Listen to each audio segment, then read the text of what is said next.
राजस्थान में संत विजयदास के निधन के बाद अब भाजपा ने गहलोत सरकार को कटघरे में खड़ा किया है। सूबे के पूर्व सीएम वसुंधरा राजे ने इस मामले पर अपने बयान में कहा कि सरकार को इस मामले की उच्च स्तरीय जांच करानी चाहिए। उन्होंने कहा कि सीएम गहलोत खुद इस बात को मान चुके हैं कि वो प्रदेश में अवैध खनन को रोकने में खुद को असहाय मान चुके हैं।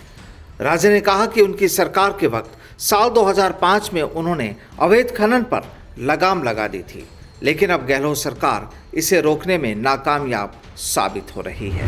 विजय बाबा के परलोक गमन से मैं बहुत आहत हूँ और सबसे पहले तो मैं उनको श्रद्धा सुमन अर्पित करना चाहूँगी और ईश्वर से यही कामना करूँगी कि उनकी आत्मा को शांति और जो शोक संतप्त समाज, उनके जो शुभ चिंतक हैं, उनके जो अनुयायी हैं, उनको ये बहुत बड़ा आघात सहने की शक्ति प्रदान करें। अगर राज्य सरकार ने संतों की आवाज़ को सुनी लेती और अगर उन्होंने 551 दिन का समय नहीं लगाता और समय रहते वो सही तरीके से एक्शन ले लेते उनकी बात को सुन के,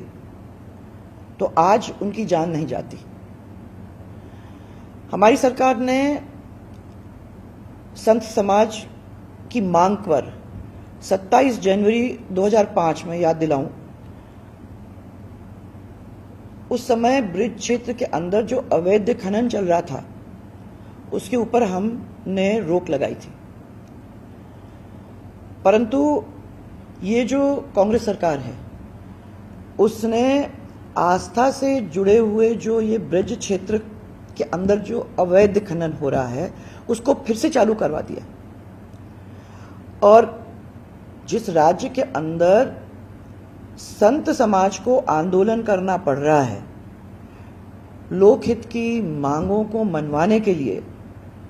अपनी एक किस्म से बलि देनी पड़ रही है,